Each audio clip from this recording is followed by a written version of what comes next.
President Trump's leadership on the world stage is being put to the test everywhere, and the challenge for America's allies and adversaries alike is this: figuring out his actual policies.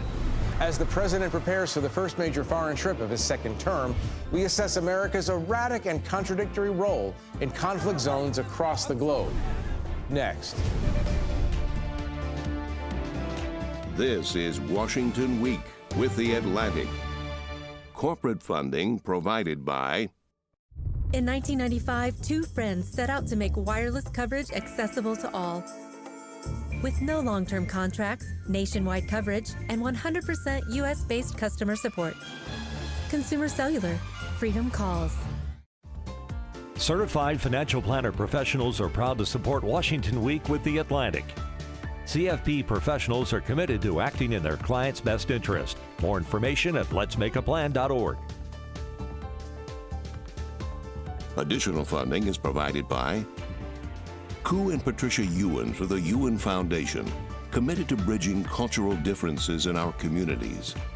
Sandra and Carl DeLay Magnuson, Rose Herschel and Andy Shreves, Robert and Susan Rosenbaum, the Corporation for Public Broadcasting, and by contributions to your PBS station from viewers like you. Thank you. Once again, from the David M. Rubenstein studio at WETA in Washington, Editor-in-Chief of The Atlantic and moderator, Jeffrey Goldberg. Good evening and welcome to Washington Week. Let me try to encapsulate the challenge before us tonight.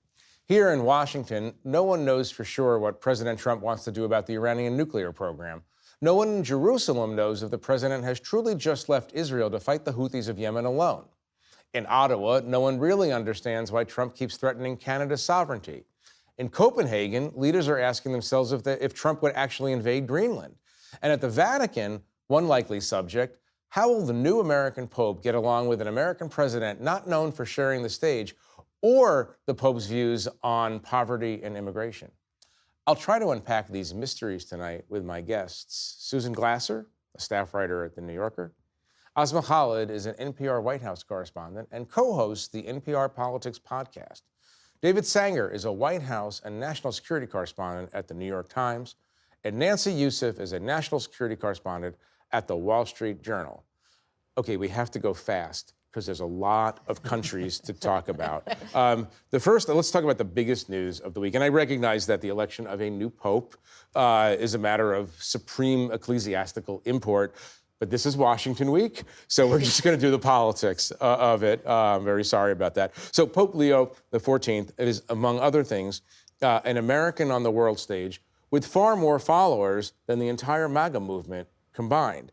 And so one of the questions I have is, how is this relationship going to work? So, I mean, the president was very kind about the new pope. He said, it's such a great honor for our country to have an American pope. I mean, what greater honor could there be? And we were a little bit surprised and very happy. It's just a great, absolutely great honor. It's sort of like America won Eurovision or something, but it's, you know, it's, he was very generous about that.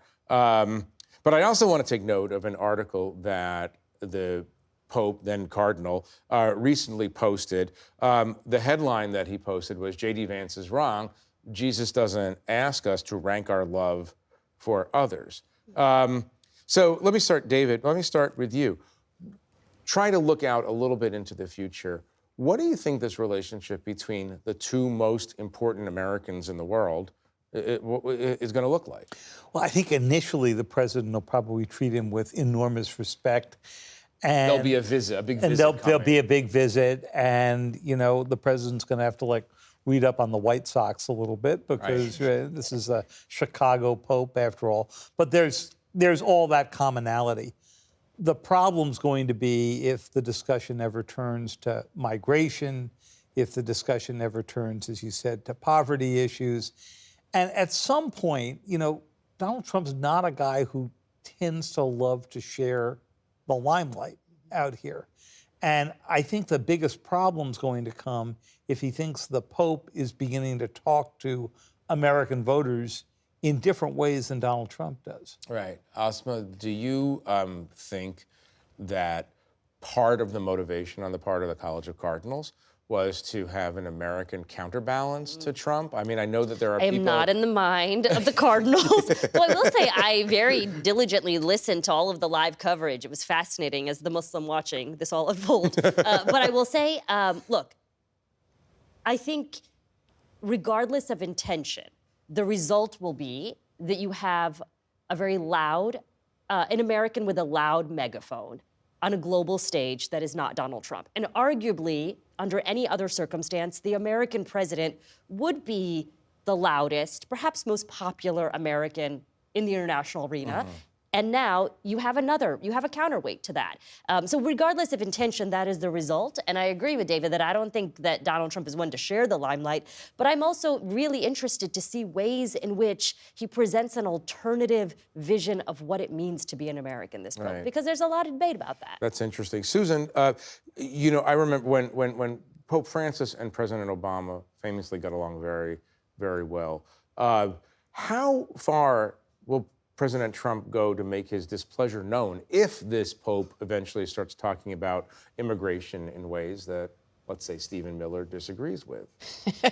I don't think you're going to have to wait too long. Donald Trump is not a man to restrain himself or his views, Jeff, and I would imagine that the social media posts will be voluminous and forthcoming. You already see, in fact, a lot of discomfort if you look in the sort of very online MAGA world, especially, you know, very conservative, very right-wing Catholics in the United States. They're not a big fan of someone who's already publicly called out the vice president of the United States on immigration views. And again, pointing out that in recent years, this has been a major friction point already with Pope Leo's predecessor, who has also criticized the United States and others for lack of empathy toward migrants at a time when there are more people on the move around the world than, you know, in any, for decades. And Right. I mean, Nancy, do you see, I mean, I think for American Catholics, especially, let's say conservatively leaning American Catholics, it kind of puts them in a exquisitely sensitive position. He's the leader of the church, he has an ecclesiastical role, obviously, but his politics seem to be very, very different. I mean, is this an electoral story, or am I being too parochial in my questioning about this? I don't know, because what was interesting to me is the church introduced him as the second Pope from the Americas. They didn't introduce him as the first American Pope. Right. And I thought that was sort of interesting. Well, he has 2 decades or more in Peru. That's right. So he's very associated. He's an American polyglot. He's an American who's really spent a lot of time, as you note, in Peru and also in Italy. At the same time, to me, what was fascinating about it is how we speak about an American Pope. You know, just 65 years ago, there was a question about whether Kennedy could be president, whether he would answer to the Pope. We have 6 of our 9 Supreme Court justices that are Catholic. And so to your question in terms of the influence that it'll have on the Catholic population here in the United States, I think he really personifies a church that was trying to sort of find a compromise between the vision that Francis had and some of the more conservative Catholic positions here in the United States. And so where he fits in that and how much he's able to resonate with American Catholics, I think is going to be very interesting. Right. It's going to be completely fascinating. We've never seen it. It really is historic, this decision by the church. I mean, there's things that we use the term historic lightly, but this is really quite a week in American history and obviously the history of the church. And it's going to be fascinating to watch these 2 men circle each other and size each other up and figure out how to get their way with the other to some degree. I want to pivot to talk about a current conflict, not necessarily a future theological conflict. Let's talk about Iran a little bit. And what I want to talk about specifically is our Iranian policy or policies. Let's listen to President Trump talk about Iran's nuclear program, first on Sunday and then on Wednesday. So just listen to this for a moment. Is the goal of these talks limiting Iran's nuclear program or total dismantlement? Total dismantlement. That's all you'll accept? That's all I'd accept. You know, civilian energy often leads to military wars, and we don't want to have them have a nuclear weapon. It's a very simple deal. I want Iran to be really successful, really great, really fantastic. The only thing they can't have is a nuclear weapon. Is it the U.S. position that Iran can have an enrichment program as long as it doesn't reach a weapons? We haven't made that decision yet. Nancy, what's our Iran policy today? I don't know. I'll do my best, though. I mean, he has basically said, I think we're leaning towards this idea of total dismantlement. That sort of appears to be where they're trying to go with it, but practically speaking, can they get there? Why would Iran agree to that? And there's no indication that they're willing to. I think there's an assumption that's happening that because they've lost a lot of power and influence in the region between their proxies being weakened in Lebanon and in Syria and in some cases in Yemen, that somehow Iran is in a vulnerable position. And I would argue that actually, if you're Iran, because of those losses, that the nuclear program becomes all the more important. I think the United States is approaching it as though Iran is at its weakest and not maybe considering that very weakness makes it harder for them to really consider a program where they would truly dismantle their nuclear program. Asma, inside the White House, are there different factions on the Iran question? I mean, I think there certainly are different factions within the White House. I mean, the other factor I will say is that I'm actually unclear, though, as to how and what Trump fundamentally wants. I don't have a clear sense of that. I will say, the talks are ongoing. They have said now they are meeting again this Sunday. Will it actually lead to any sort of deal before he heads to the Middle East, before the president heads to the Middle East? No, I mean, I don't think so. I mean, these are just ongoing talks, but I think the White House feels optimistic about the fact that they are continuing to talk. You do a lot of reporting inside the White House on these factions. Are there distinct hawkish, is there a distinct hawkish group and a distinct dovish group? I don't know that there's a distinct dovish group. I don't know. Does anybody think that there's a distinct dovish group? I mean, I think maybe that Trump, quasi-isolationist? I don't know. Yeah, I mean, Trump as a whole, I think his foreign policy is hard to parse as to where he himself stands. But I don't know that there's a dovish group, or what I would describe as a dovish group within the White House. Yeah. Go ahead. Well, it seems to me that we actually do know that it's not about ideology for Donald Trump, and that, in fact, often, in my view, we over-prioritize here in Washington the idea that there is a consistent ideology or a policy goal. Donald Trump's goal, we actually know his goal here. It's to come out with the biggest, bestest, most importantest deal that there can be, because he's looking for his Nobel Peace Prize. And I don't say that lightly. This is something, first of all, people didn't take seriously enough. But even in his first term, Donald Trump, it wasn't what the hawks in his own party or even in his own administration wanted. He was looking for an opening to talk to Iran in his first term. This is in part, he sees this as unfinished business from that. And he is looking for a goal. And part of the risk, and we've debriefed many people who worked for him in national security roles, as you have, Jeff, in Donald Trump's first term, the fear that his own people always had was that he would make a bad deal because he was so eager to make a deal. But the irony of that, David, is that the thing he fears most is having his Iran deal be equated to Barack Obama's deal. That's right. And when he's seen headlines on stories that we've all done here that do that comparison, he hasn't reacted well to those. Tell me more about that. Well, the fundamental problem that he faces right now is that his criticism of the Obama 2015 deal was essentially twofold. That you didn't stop them from being on the pathway to a bomb. In other words, didn't dismantle everything. So as soon as Trump pulled out of the deal in 2018, the Iranians were able to go reconstitute their program, within a few years. And the second problem he had was, and this was a legitimate criticism, in my view, was that the Obama program was on the clock. And by 2030, the Iranians were free to do whatever they want. Now, he keeps saying they just can't have a bomb. Well, that isn't the issue. The issue is, can they have a pathway to a bomb in case Trump or a future president pulls back? And that's the problem that Steve Witkoff's got to get at. And it's the one they've been Witkoff is doing around. the negotiating on Trump's behalf. That's right. He's doing the negotiations. He's up against an Iranian negotiator, the foreign minister, Arachi, who was the number 2 negotiator in the previous And deal. Witkoff has no previous experience negotiating nuclear deals or anything other than real estate deals. None.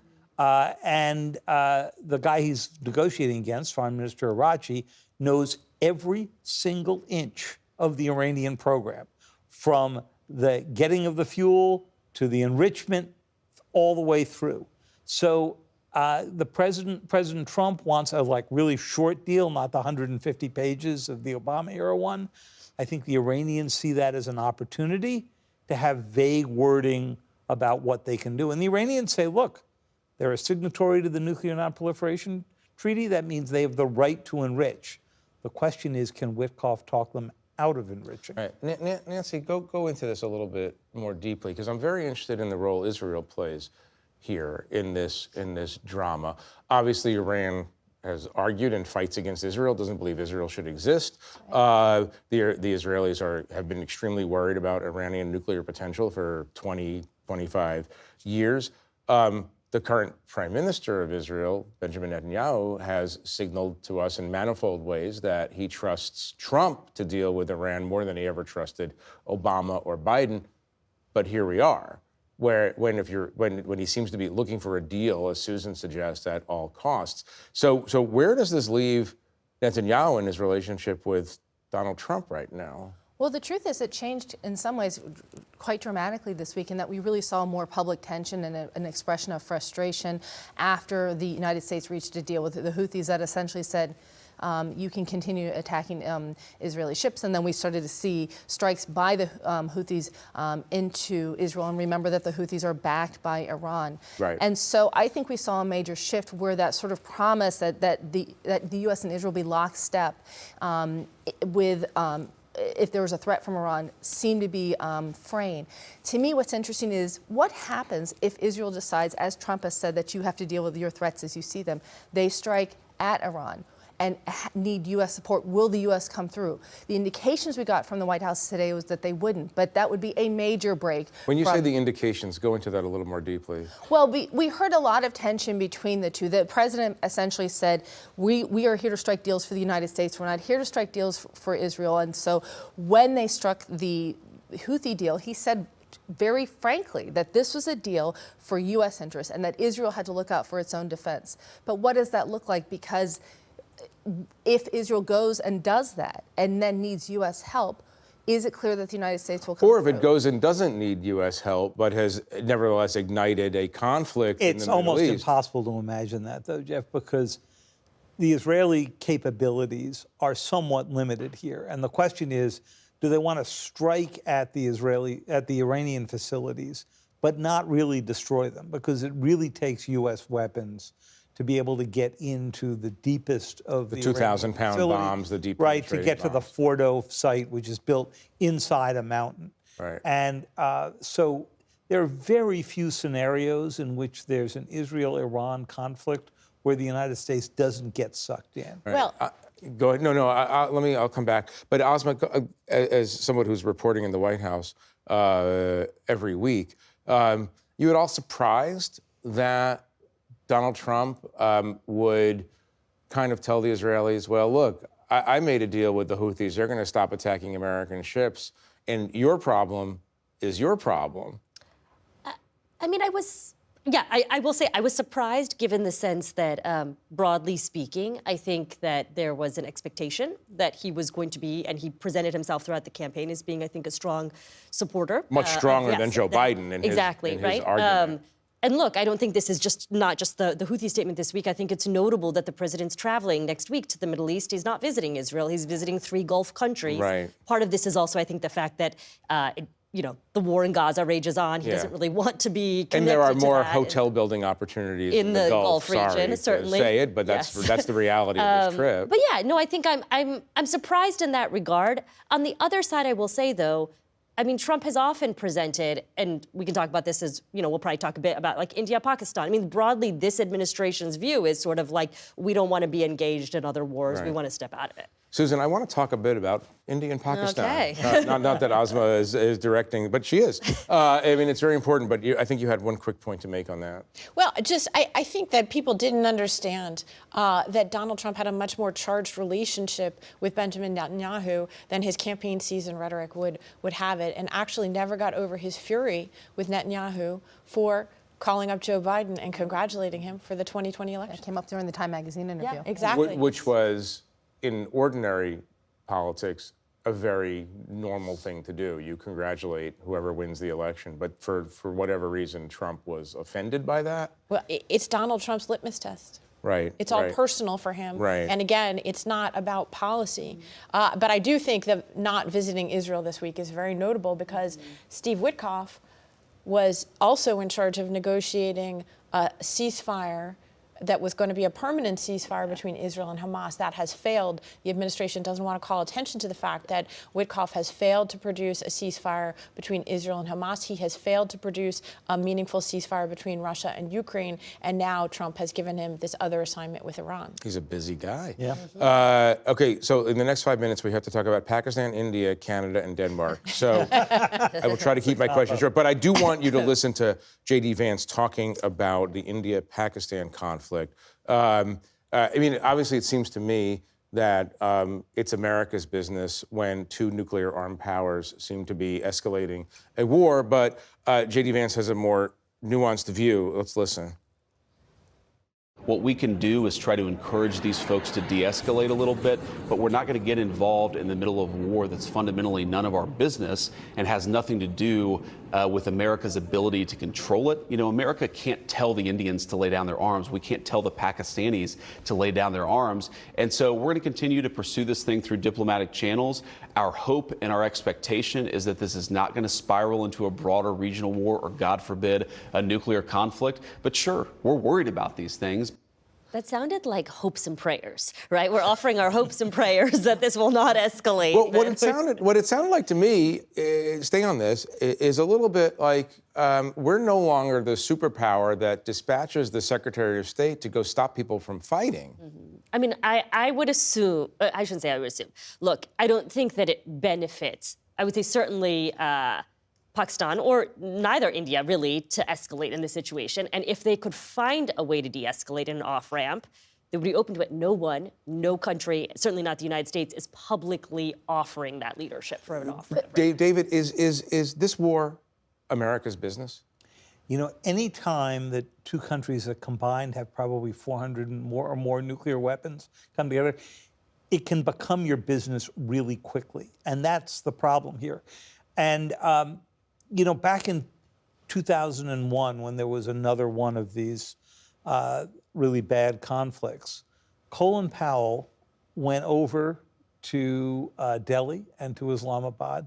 And I remember him saying to me one time after he was done with this, it had been his plan to make sure there was a senior American in one capital or the other so that these countries would not head into the worst of this. Right. And, you know, what have we seen now? Just in the past few hours, attacks directly around Islamabad on some of their military bases. Yes. That's a great point. But they were also doing it in the first Trump administration when there were tensions in 2019.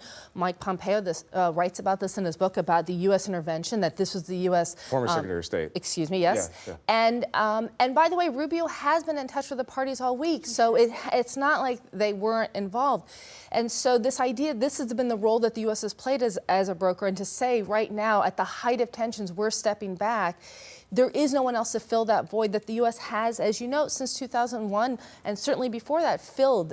This is not the time to sort of change the fundamentals of how we approach these conflicts. Susan, I want to play something that President Trump said about two of our allies, Canada and Denmark, and then I want you to comment on it and then tie it up into a very neat package. I asked you if you would rule out military force to take Greenland, and you said no, you don't rule out anything. Would you rule out military force to take Canada? Well, I think we're not going to ever get to that point. It could happen. Something could happen with Greenland. I'll be honest. We need that for national and international security. But you are not ruling out military force to take Greenland. I don't rule it out. I don't say I'm going to do it, but I don't rule out anything. Susan, we have a lot of problems and challenges in the world. Denmark, which owns Greenland, is a NATO ally. Why is the President of the United States threatening a NATO ally with military action when there's so much else to do? Jeff, you know, I don't think we need to get inside Donald Trump's brain or pretend that we understand him to look and see. This is the through line of Donald Trump from the minute he stepped on the public stage is attacks, often inexplicable, on America's allies, and praise, often inexplicable, for America's adversaries. And that is the one consistency that we've seen from Donald Trump, a man who can change his mind 3 times in one day on what our actual goal is in Iran nuclear negotiations. But right now, the fact remains that Donald Trump, a little bit more than 100 days into office, is threatening Denmark and praising Iran.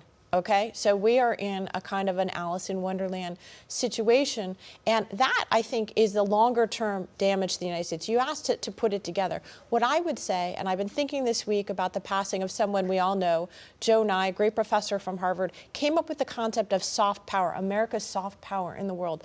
Donald Trump is trading that away because leadership was our power in the world. That's a pretty good answer. Thank you, Susan. We're going to have to leave it there for now. We'll be talking about these things, obviously, in the weeks to come, but I want to thank our guests for joining me. I want to thank you at home for watching us. I'm Jeffrey Goldberg. Good night from Washington. Corporate funding for Washington Week with The Atlantic is provided by Consumer Cellular. Certified financial planner professionals are proud to support Washington Week with The Atlantic. CFP professionals are committed to acting in their clients' best interest. More information at letsmakeaplan.org. Additional funding is provided by Koo and Patricia Ewan for the Ewan Foundation, committed to bridging cultural differences in our communities.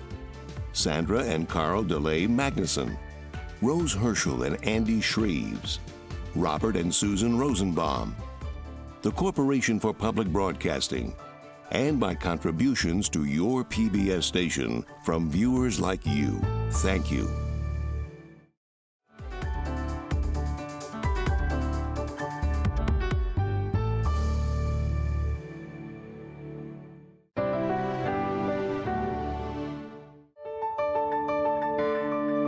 You're watching PBS.